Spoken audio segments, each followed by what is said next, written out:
everyone. Blessed evening. Welcome to Global Harvest Goshen Ministry Real Life Issues. This is the podcast where faith meets feelings and healing begins. Okay, so I'm your host, Pastor Edric, and today's podcast is titled When Your Mind Feels Heavy. Yan po yung ating pag-uusapan.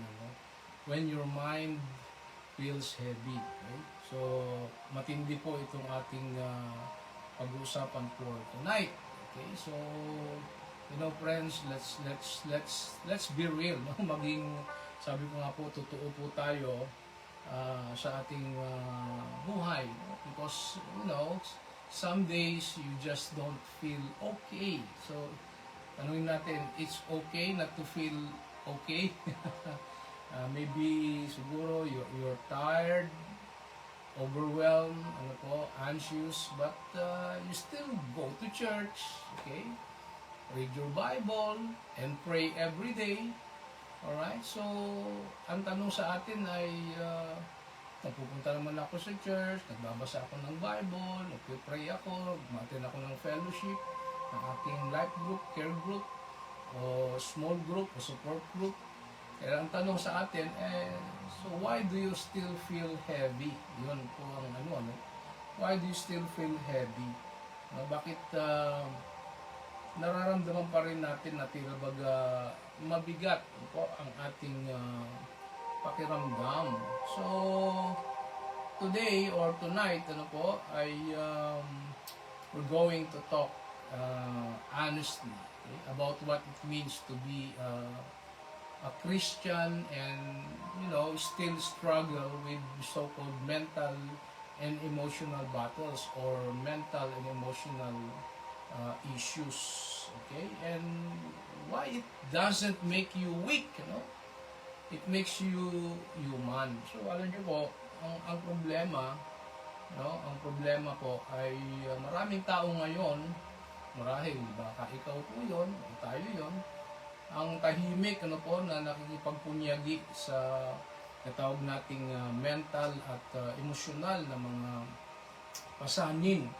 Okay, mga alalahanin, okay, takot, okay, labis na pag-iisip, okay, pagkakasala at paghihina po ng loob. Kapag mabigat po ang pakiramdam, nagiging mahirap, magdasal, marahil, mahirap mag-focus at siguro maging mahirap umasa. Kaya,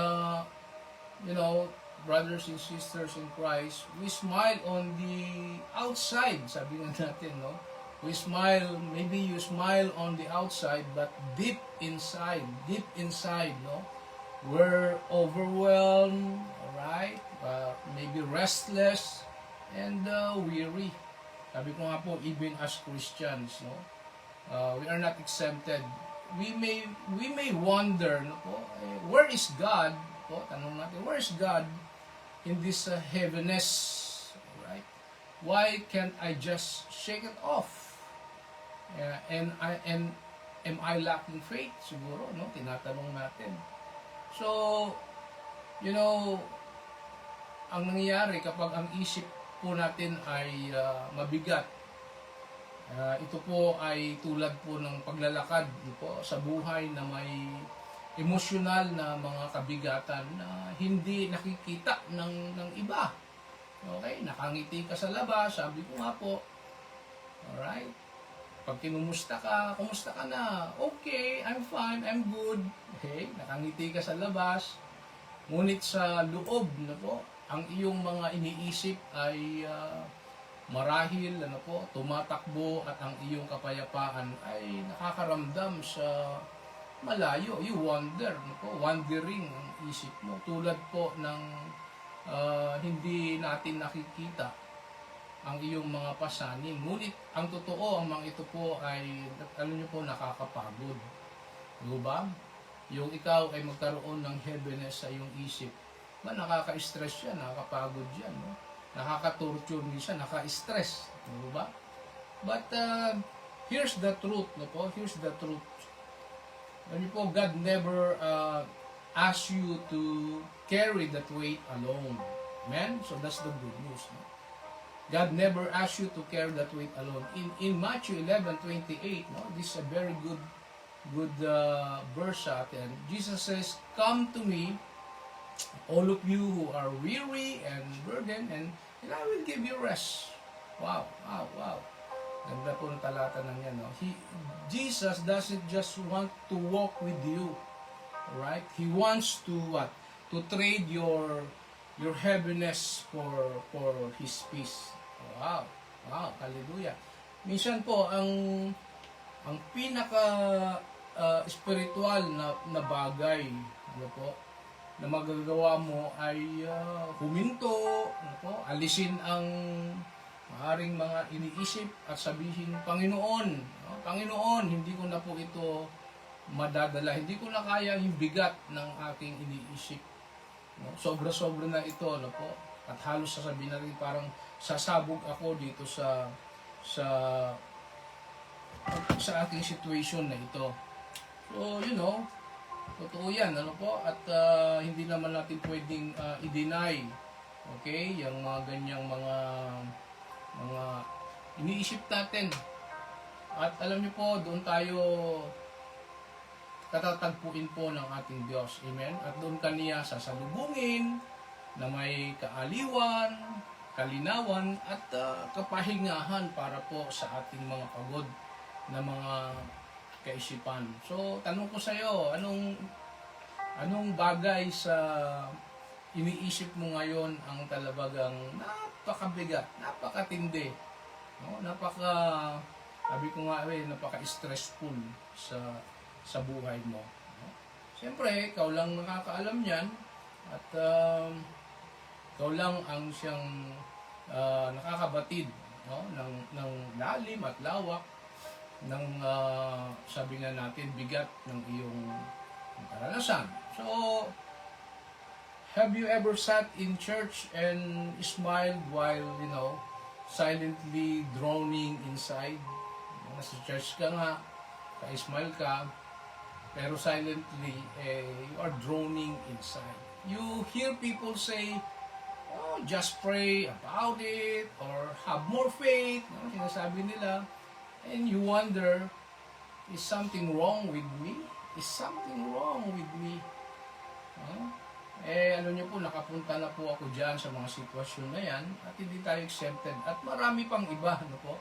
Ngunit narito po ang katotohanan ng kailangan nating marinig, po, ang pakikibaka sa iyong kalusugang, pangkaisipan, mental health, ay hindi nagpapababa, okay, sa iyong pagiging Kristiyano. So, even, remember this, po, friends, brothers and sisters in Christ, even the most faithful people can feel overwhelmed.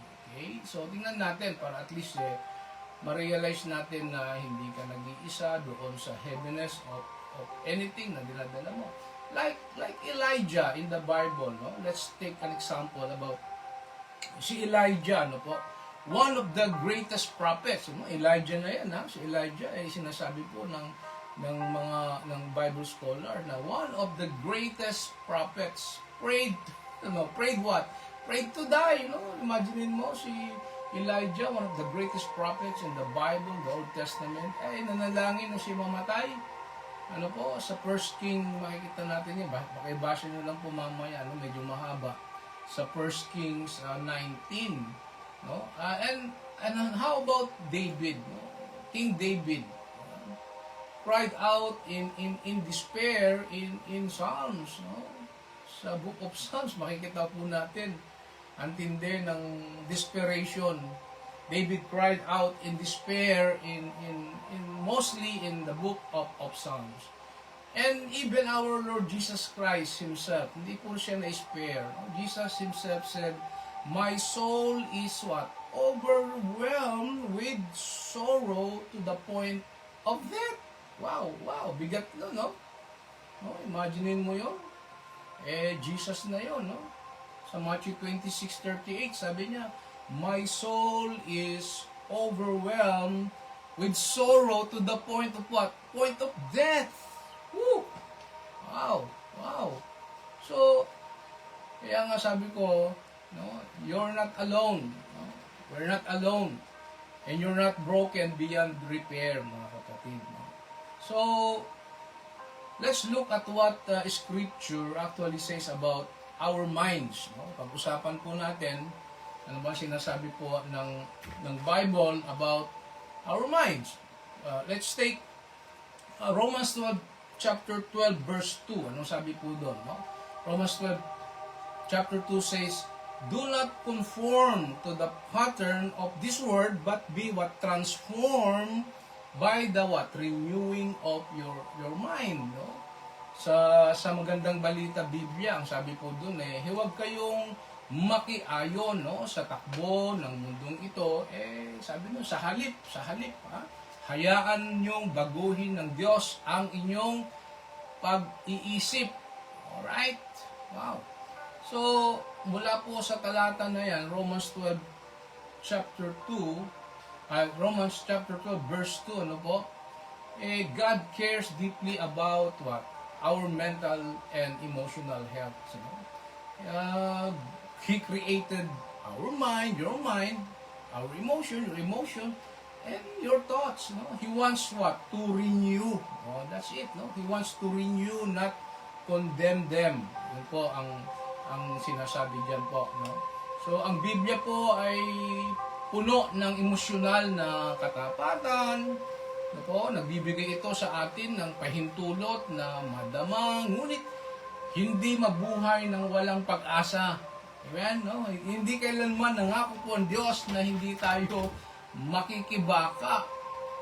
Okay? Ngunit nangako po siya na hindi niya tayo iwan sa pakikibaka. Amen? So Psalms 34 verse 18 says, the Lord is close to the broken-hearted and save those who are crushed in spirit. Wow, ganda na itong talatang ito, no? Sa Awit 34:18, no, itong magandang balita Biblia, no, sabi doon, tinutulungan niya ang mga nagdurusa at di binibigo ang walang pag-asa. So this verse means that God, no po, this verse in Psalms 34 verse 18 means that God, no po, that God draws near to those who are hurting. We are hurting, broken. When your heart, kapatid, brothers and sisters in Christ, when your heart feels shattered or your spirit, no po, feels crushed, wow, you are not alone. Okay? You are not alone. Why? Because God is especially close in those moments, offering comfort, healing, and rescue. Amen? Wow. Amen. How? So, here are three things, no? Three things, okay, you can do when your mind feels heavy. Itong tatlong mahalagang bagay, no? Kung ang isip natin ay, mabigat dahil sa iba't ibang mga situation, pagkakataon, o hamon sa buhay. So, tandaan mo lang itong tatlong ito. Three things you can do when your mind feels heavy. Number one, name it. Okay. Name it. Alright? So, sabihin mo, Lord, itong, problema ko, itong iniisip ko tungkol sa asawa ko, sa anak ko, sa aming pangailangan, sa mga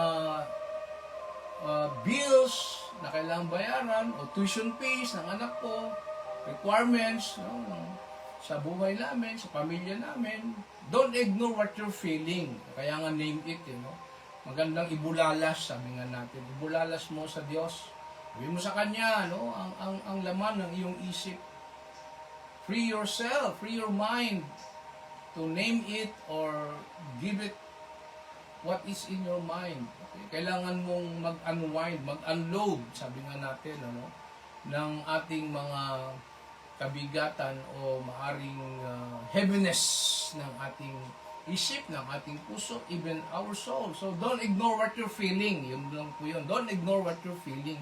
Say it loud or write it down. Sabihin mo, I feel, Lord, I feel numb, I feel alone, I feel I am afraid, no? So honesty, ano po, is the beginning of healing. Wow, no? Kapag honest na po tayo sa ating iniisip, sa ating puso sa Diyos, alam nyo po, doon po nag-uumpisa ang tinatawag nating healing, no? Emotional o mental healing sa atin. Maging honest ka. Just be honest before the Lord. Nalulungkot ka, nagagalit ka, nababalisa ka, no? Sabihin mo sa Kanya, you can, sa Hebrews 13:6, ano pong sabi sa Hebrews 13:6? So we can confidently say, sabi doon, the Lord is my what? Helper. No? I will not fear. What can man do to me? So ibig sabihin po, itong talatang ito, Hebrews 13:6, no po? Dahil po ang Diyos ang ating palaging katulong, katuwang, partner, hindi natin kailangang mabuhay po sa takot. Amen? Walang banta o hamon ng tao ang hihigit pa sa kanyang presensya po sa atin. No? Ang talatang ito po sa Hebrews 13:6 ay isang matapang. Amen? Matapang po na pagpapahayag ng pagtitiwalaan po kung ano ang Diyos at para sa atin, maaari nating harapin ang anumang bagay ng walang takot. Amen? Amen. Okay, so number 2, anchor in truth. Yan, angkla mo yung sarili mo saan? Sa mga katotohanan ng salita ng Diyos. Anchor in truth. Okay, at least find one scripture, okay, that speaks life over your situation. Okay, for example, no, halimbawa, when I am afraid, I will trust in you. Ang sabi sa Psalms 56 verse 3, no? Ganda nito, no? When I am afraid, I will trust in you. Psalms 56 verse 3. So, ibig sabihin, itong talat ng Psalms 56 verse 3, kahit sa mga sandali ng takot, meron tayong pagpipilian. Okay? Magtiwala sa Diyos. Ang talatang ito po ay, nagpapaalala po sa atin na ang takot po ay, natural. Kabigatan sa isip mo, emosyon mo, mental mo ay natural. Ngunit ang pananampalataya, ayan ang ating tugon. Amen? Ang pagtitiwala po sa Diyos ay, hindi na hulugang, hindi na po tayo makakaramdam ng takot. Okay? Ang ibig sabihin lang dito po ay, dinadala natin, okay? Dinadala mo ang ating takot saan? Sa Kanya, sa Diyos. At umasa po sa Kanyang lakas. Yan po ang ibig sabihin ng Psalms 56:3, when I am afraid, I will trust in you. And how about Psalms 46:10? No? Very familiar po sa ating atong talata. Psalms 46:10, no? Be still and know that I am God. Diba? Kinakanta natin yan. I will be still and know your God. O yan, no? Be still and know that God. Psalms 46:10. Ano ibig sabihin po nito sa atin? Tinatawag tayo ng talatang ito, itong Psalms awit 46:10, na huminto, mag-pause, alright? Bitawan ang control at alalahanin kung sino ang Diyos. Sa kaguluhan, alam niyo po, sa kaguluhan at ingay ng buhay, ng mundo natin, ng paligid natin, alam niyo po, inaanyayahan tayo ng Diyos. Okay, nanyahan ka ng Diyos na magtiwala sa Kanyang kapangyarihan at presensya. Amen? Ang pagiging tahimik po ay hindi kahinaan. No? Ito po ay pagpili po ng pananampalataya kaysa saan? Sa galit at pagtitiwala sa Kanyang magagawa sa ating pong buhay. So that's number 2. No? Number 1, name it.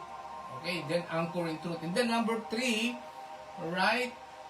Number 3, you can, when your mind feels heavy, ano po yung number 3? And last, tatlo lang po ito. Talk to someone. Yan, no? Talk to someone. Or, makipag-partner ka sa mga nasabi nating godly people. Okay, na alam mong one way or another ay matutulungan ka. No? Makipag-fellowship ka sa mga kapatiran o someone na mapagkakatiwalaan mo that will help you to free from emotional and mental issues. Okay? Talk to someone. No? Alam niyo ba, God uses people to bring His healing. Yan, God. No?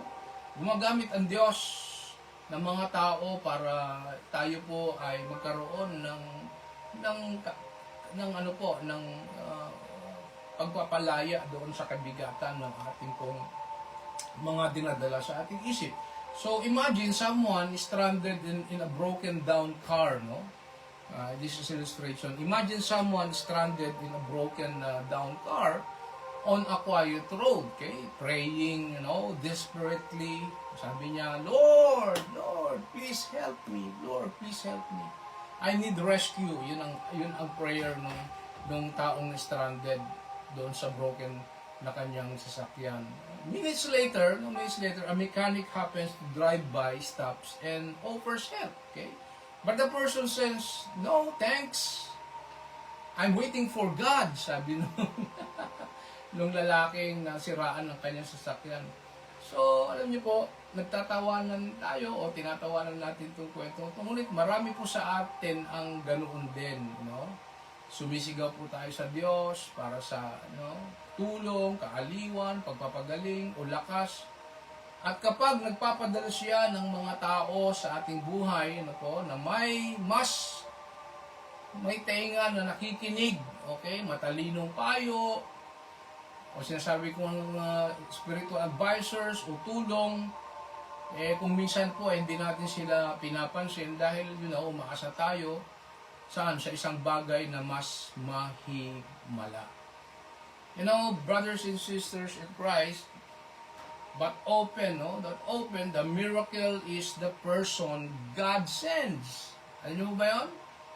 Meron tayong tinatawag na mga destiny partners or tawag nating mga destiny connections. Kino-connect ka ng Panginoon sa mga taong ito. So, but the miracle is the person God sends. Napatunayan na po namin yan sa aming buhay, sa aming ministry. God sends, miracle person. God sends many prophetic people o destiny partner to help us. Alright?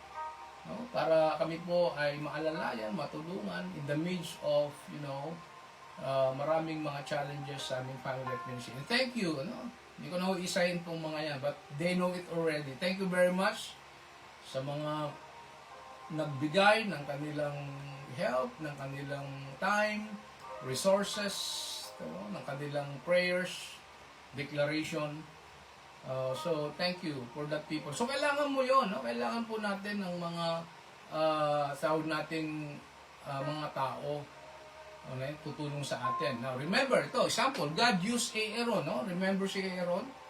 God used Aaron to speak for Moses. He used what? Jonathan to strengthen David. Nakita niyo yun? How about, he sent Ruth to stand by Naomi. Yan, And he still uses friends, counselors, pastors, family advisors, even strangers, to be vessels of His healing. Amen? So, kailangan lang maging sensitive ka, magkaroon ka ng sensitivity ng iyong spirito sa mga tao na maaring ibinibigay at nilalapit ng Diyos sa iyo. So when your heart is hurting, kapatid, kaibigan, friends, and someone shows up to sit with you, alright, what you do? Anong gagawin mo? What will you do? Listen to you or pray for you? Don't estimate it. Don't underestimate it, that person. That may just be God, answering your prayer, not with lightning from heaven, but through the love of a human heart na pinapadala ng Panginoon. So, don't have to carry this alone. You don't have to carry this alone, brothers and sisters in Christ, friend. You don't have to carry this alone. Talk to a trusted friend, pastor, or Christian counselors, or spiritual advisors. God often uses people to bring His healing. Kaya mahalaga po, dapat kasama ka sa isang life group, care group, or small group. yung mga tao na pwedeng makaalalay, umalalay sa iyo sa panahon na, you have a heavy heart or heavy, you feel like, ikaw ay sasabog na, no? Kapag ang iyong isip po ay mabigat, huwag pansinin ito at huwag dalhin ito ng mag-isa. That's my point. Ang bigat na iyong nararamdaman ay, madalas na isang senyales, hindi isang kahihiyan. Ito ang paraan ng Diyos sa pag-anyaya sa iyo na huminto. Be still, sabi sa Psalms 34 kanina. No? Manalangin at ilagay ang iyong mga pasanin sa kanyang mga kamay. No? Sa halip na ipilit ang sarili mong lakas, maglaan lang ilang sandali upang ibigay ito po sa kanya dahil siya po ay nagmamalasakit sa iyo. Amen? Wow. Jesus cares for you. Jesus loves you. This I know. Labi ng Bible, kanta, no? Jesus loves me. This I know. Or the Bible tells me so. Amen? You weren't meant to carry everything, friends. Kaibigan, you were meant to cast it on the one who can. Ibig sabihin, hindi tayo dinisenyo ng Diyos, hindi ka dinisenyo ng Diyos na mag-isa sa mga pasanin sa buhay. Okay? Sa ministry, sa pag-aaral, sa negosyo, sa family. No? Kapag sinubukan nating dalhin ang lahat ng ating sarili, tayo ay napapagod, at nalulula. Alright? Na-stress ka, nababurn out ka. Kasi sinusolo mo. Okay? Ngunit inaanyahan tayo ng Diyos na ibigay sa Kanya ang ating mga alalahanin. Dahil siya ay may lakas at pagmamahal na dalhin ang hindi po natin kaya. Yan po ang sinasabi sa 1 Peter chapter 5 verse, cast your burdens. Okay? Bigay sa Diyos. So, ang tanong ko po sa atin, tatlong reflection question ang gusto ko pong itanong sa atin. And be honest to answer this question. Here is the reflection question. What am I carrying that I haven't talked to God or anyone about? Ano ba yung dinadala ko na sa sarili ko, na kabigatan sa isip ko, sa puso ko, na hindi ko pa binibigay sa Diyos o sinasabi sa Diyos o sa iba, sa mga kasama ko, sa aking mga mentors, spiritual leaders. Okay? So that's number one. What am I carrying that I haven't talked to God or anyone about? Number two, what lie am I believing about myself today? Okay? What lie am I believing about myself today? And last question, what truth do I need to speak over my life this week? Ano ba yung mga katotohanan sa banal na kasulatan, sa Bible, na kailangan kong sabihin sa aking mga buhay? Okay? So that's the 3 questions. Okay? So that ends ating pong real life issues for tonight. I pray nakatulong po sa inyo ito po. At nag-speak sa heart natin, one way or another, ay nagkaroon tayo ng, fresh revelation from this Real Issues podcast. Okay, sige po, tayo po ay manalangin tayo. Let us pray. Ama, itinataas ko po ang bawat tagapakinig na nag-participate ngayon, na marahil na mabigat, ay ikaw nakakaalam ang kabigatan, ang pasanin, ang kanilang isipan. Nakikita mo po kung ano ang hindi magagawa po ng iba. Alam mo ang mga laban na aming nilalabanan ng tahimik po. Ipaalala, nawawalan po ng pag-asa. Abba Father, Lord Jesus, and Holy Spirit, help us find courage to feel, strength to speak, and faith to trust you in the middle of it all. Renew our minds, Abba Father, Lord Jesus, and Holy Spirit, restore our peace and carry us when we're too tired to walk. Abba Father, Lord Jesus, and Holy Spirit, remind us, Lord, that your shoulders are strong. Woo! Your heart is kind, and your presence is very near. Help us to walk in peace, knowing you are in control, total control in our family life and ministry. Mga pag-aaral ng mga estudyante sa mga business. We release what we cannot fix, oh God. We release what we cannot fix. And we trust you with what we cannot understand, oh God. This is our prayer, this is our declaration. In the mighty name of our Lord Jesus Christ, we pray. Amen, amen, amen. Okay, sige po. Let us receive the benediction of our God.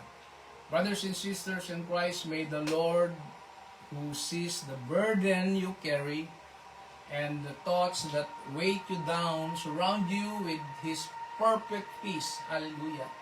May He lift the heaviness from your heart and replace it with His supernatural strength. Hallelujah. His clarity and His calm. So, brothers and sisters in Christ, as you go this week, may you walk lighter, not because life is easy, but because you no longer carry it alone. The God who is near to the brokenhearted walks with you. So, brothers, friends, go in peace, rest in His presence, and trust in His unfailing love.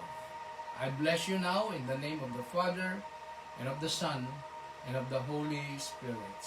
Amen and amen. Hallelujah, hallelujah.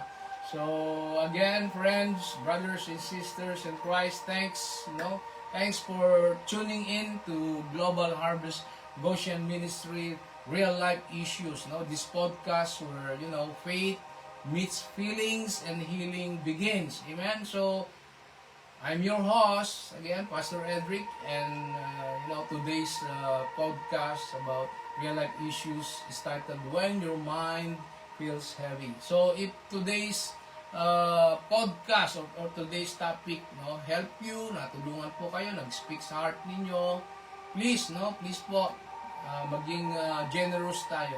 Be generous to share it with someone who might need it too. You might need it too po.